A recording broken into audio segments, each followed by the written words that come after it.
What if you woke up tomorrow to find that a single religious doctrine now ruled every aspect of American life? It might sound impossible, but is it truly out of the question? I'm Pastor Randy, and in this video we're digging deep into whether the United States could really become a Christian theocracy, and what that would mean for your freedom, your future, and your faith. Is America at risk from Christian nationalism? Let me know what you think in the comments below. Christian nationalism is about governing through biblical principles, particularly the principles found in the Old Testament and the Law of Moses. The hope, or threat, depending on your point of view, of this kind of government is God's will, according to a specific group of people, being placed at the center of governance. This type of governance is accomplished by establishing either a theocracy or a theonomy. What's that? A theocracy involves religious officials controlling state power directly, while a theonomy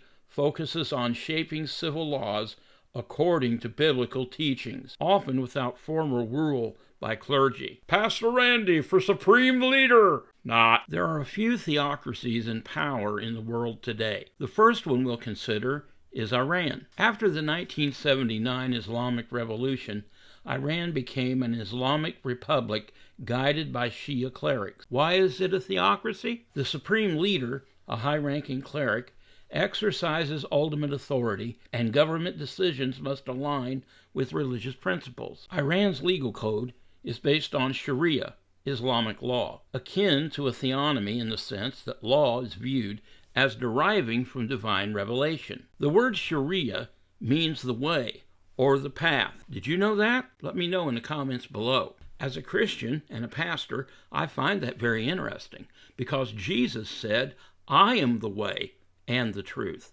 and the life." The second theocracy we'll consider is Saudi Arabia. Saudi Arabia is an absolute monarchy where the ruling family holds power in conjunction with religious authorities. Why is it theocratic? Saudi Arabia's constitution is essentially the Quran, and religious scholars have significant influence over the legal framework. What makes it theonomic? Civil and criminal laws strictly adhere to the interpretation of Sharia upheld by the state. Did you notice that? Even though it's divine revelation, it still gets interpreted by man. Now, this next theocracy may surprise you. The third theocracy in power in the world today is Vatican City. Did you know that Vatican was a city and not just a building? Let me know in the comments below. Vatican City is a sovereign city-state and the spiritual and administrative center of the Roman Catholic Church. The Pope holds both supreme spiritual and temporal authority within Vatican City. Now, it wasn't always this way. From about 756 AD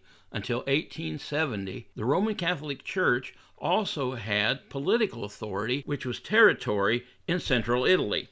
Did you know that? Let me know in the comments below. And if you're enjoying and liking this video, please give it a thumbs up. So how is the Roman Catholic Church theonomic? It's theonomic because governance is based on canon law, the church's legal code, although its population and territory today are quite small. So what is the fourth theocracy in power in the world today? The fourth theocracy is the Taliban's Afghanistan. With the Taliban's return to power in 2021, Afghanistan is governed largely by Islamic clerics. It's theocratic because clerical leaders enforce policies and laws based on their strict interpretation of Islamic teachings. The theonomic elements of the Taliban's Afghanistan are civil regulations that are directly tied to religious edicts, aiming to govern all aspects of life through Islamic law. Has there ever been a theocracy or a theonomy on the North American continent in what came to be known as the United States of America? Stay with me because the answer might surprise you. Although the United States has never officially established a long-term theocracy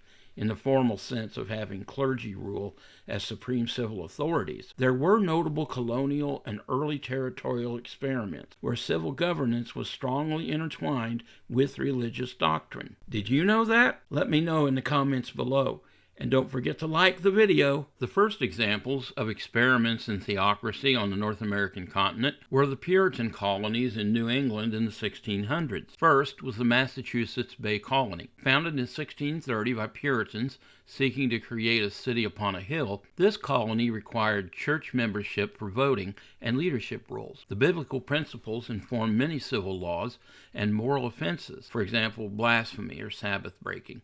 These were punishable by the courts. Though not strictly a theocracy, religious ministers were not usually the direct civil leaders. Civil governance was deeply tied to Puritan religious beliefs and norms, making it arguably theonomic in spirit. Remember, theocracy means rule by religious leaders, while theonomy means laws derived from religious texts. In addition to the Massachusetts Bay Colony, there was the New Haven Colony, established in 1638 by Puritan settlers. New Haven's legal code explicitly incorporated elements of Mosaic law. Civil laws drew heavily on biblical statutes, with certain offenses carrying punishments prescribed in the Old Testament. Eventually absorbed by the Connecticut colony in 1664, for a time it operated much like a Christian legal community or a biblical commonwealth. This next example may not be as commonly known. The second example of theocracy experiments in the North American continent was the state or territory of Deseret in the 1800s. Have you ever heard of Deseret? Let me know in the comments below. And consider supporting this channel by buying me a coffee. There's a link in the description below. In 1849, Mormon settlers in the Great Basin formed what they called the State of Deseret. Though never officially recognized as a U.S. state, its government operated under the leadership of Brigham Young, who held both religious and civil authority as the head of the Church of Jesus Christ of Latter-day Saints, or the LDS Church. Civil governance and church governance were closely linked. Many civil matters were decided under guidance from LDS leadership. Some laws and community standards were grounded in LDS doctrine, giving the territory strong theocratic leanings. In time, federal oversight led to significant changes, eventually resulting in the Utah Territory in 1850 and later statehood in 1896. Could Christian nationalism turn the United States into a full-fledged theocracy or theonomy? Let me know what you think in the comments below. Under our current constitutional framework, it would be exceedingly difficult to turn the United States into a full-fledged theocracy or theonomy. First, there are constitutional barriers. The Establishment Clause of the First Amendment, Congress shall make no law respecting an establishment of religion, restricts the government from endorsing or enforcing a single faith tradition. And I just want to point out, this is a restriction on Congress as a body. It does not mean that individual men and women of faith cannot express their faith in a government building or at a government function. This is strictly a restriction on making a law, not a restriction on expressing your faith. This legal foundation has continually been upheld by the courts, often preventing even smaller forms of government-sponsored religious mandates from taking hold. One of the biggest issues for Christians today is the lack of prayer and Bible reading in school. Well, you can't have prayer and Bible reading officially endorsed by the public school. However, the students can read scriptures and they can pray. And we've seen examples of this through events like See You at the Poll in years gone by. Altering the Constitution to allow a theocratic government would require a constitutional amendment, an intentionally high bar, demanding support from 2/3 of both the House and the Senate, plus ratification by 3/4 of the states. That would be 354 representatives and senators and 38 states. Besides the constitutional barriers, there's the separation of powers and federalism. The U.S. government's checks and balances makes it difficult for any single ideological group, religious or otherwise, to seize total control. Each branch, executive, legislative, and judicial, can counteract or limit the power of the others. There's also federalism to consider. Federalism, the division of power between federal and state governments further complicates attempts to institute a single uniform policy across all states. Laws would need to navigate varying religious beliefs and political dynamics. The third factor making it extremely difficult to turn the United States into a theocracy is the religious diversity of its population. While many Americans identify as Christian,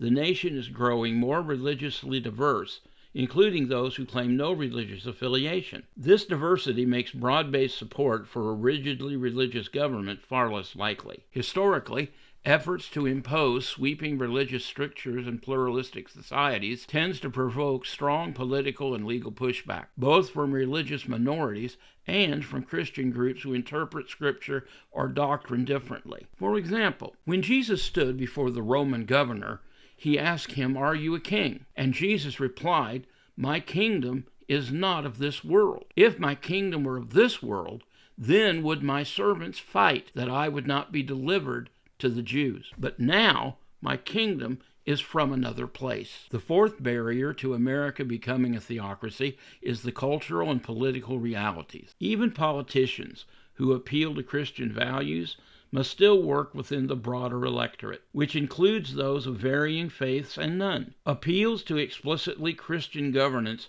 might energize certain voting blocs, but could alienate others. Legislation that moves too far in a theocratic direction typically faces judicial challenges, especially at the Supreme Court, which routinely rules on cases concerning religious liberty and the establishment of religion. Do you agree with these barriers that prevent America from turning into a theocracy?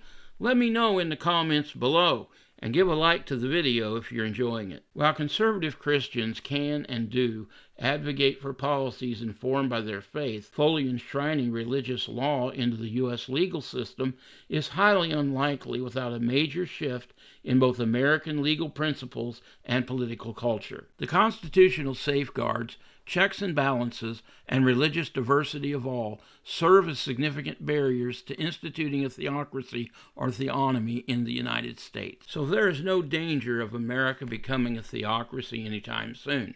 But what do you think about a theonomy? What are your ideas about how we should create laws that govern us? Do you think they should be based on the Bible? Let me know in the comments below. I hope you liked this video. Give it a thumbs up and consider supporting this channel through the Buy Me a Coffee link in the description below. If you're interested in learning more about faith and the crossroads of Christianity and government, check out this playlist here.